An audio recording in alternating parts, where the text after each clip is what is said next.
on voit très bien comment on pourrait, à la rigueur, préparer génétiquement quelqu'un pour être un champion, un peu comme on prépare génétiquement pour être un homme ou une femme, etc.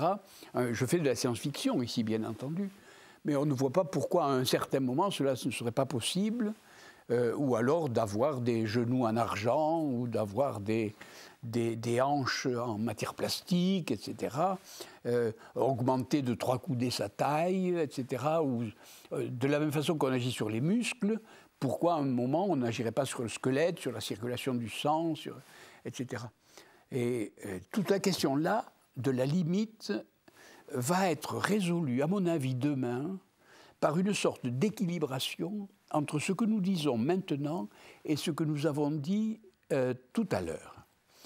Est-ce que la société aura la sagesse ou la folie de choisir entre cette technicisation du corps d'une part, ou d'autre part, la drogue qui va gagner?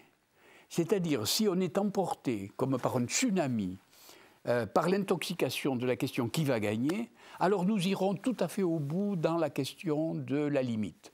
C'est-à-dire, puisque nous voudrons toujours répondre à la question qui va gagner, alors on laissera les gens faire toutes sortes d'interventions sur le corps sportif.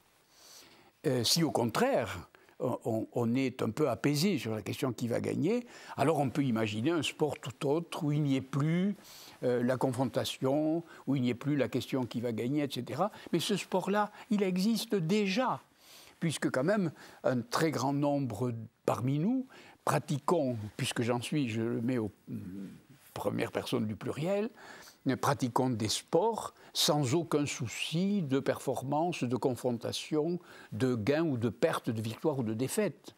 Mais la société n'en est pas là, puisque précisément, je vous dis, et je vous disais tout à l'heure, que toute la société était envahie par la question qui va gagner. Alors, il va y avoir un équilibre assez décisif à un moment, qui me paraît être un équilibre moral, culturel, de civilisation, de folie en quelque sorte, entre est-ce qu'on va garder cette intoxication-là, et dans ce cas-là, alors oui, on fera de l'homme un homme biotechnique, si vous voulez, et lui dépassera toutes les limites possibles.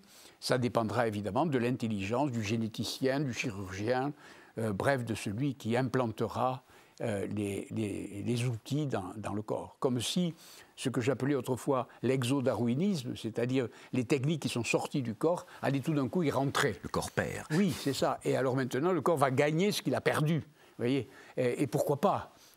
On peut penser que pour les maladies, ça aura lieu. On peut penser que pour les espèces animales, ça aura lieu. Pourquoi ça n'aurait pas lieu pour le sport? Je crains que ça ait lieu et que la drogue qui va gagner soit la plus forte.